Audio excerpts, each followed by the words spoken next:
যারা ওই বিভিন্ন জায়গা থানা তুলে ভাগ করছে এদের কিছু মাথায় গন্ডগোল ছিল। কি কথা কর না কেন? কিছু গন্ডগোল ছিল, একবারে সবাই যে মাথা পাক্কা ছিল তা না। আপনি জানেন ব্রিটিশরা যখন আমাদের দেশ ভাগ করে দিয়ে গেছে তখন ভারতরে এই কোনাতে ভিতরে একটু ঢুকাই দিছে। কত বড় শয়তান দেখেন, ও কিন্তু সোজা টেনে দিতে পারত। এই ফাজিল, এই বদমাইশটা বাংলাদেশের জায়গারে কমাই দিয়ে এক কোনাতে খুনার ভিতরে ঢুকাই দিয়ে আবার এক কোনাতে আবার ওই খুনার ভিতরে ঢুকাই দিচ্ছে, মাইনকে শিবের ভিতরে ঢুকেছে। কত বড় শয়তান!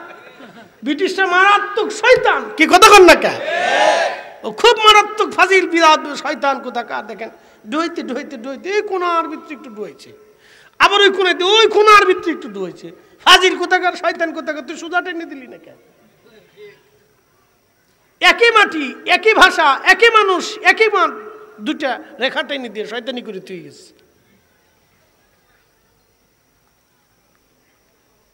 আপনি চট্টগ্রামের ম্যাপ যদি দেখেন তো আপনার মাথা নষ্ট হয়ে যাবে। ডুহাইতে ডুহাইতে বাংলাদেশের ভিতরে ডুহাইয়া আবার কোনার দুই কোনার ও কোনা পর্যন্ত নিয়ে গেছে। ফাজিল কোথাকার।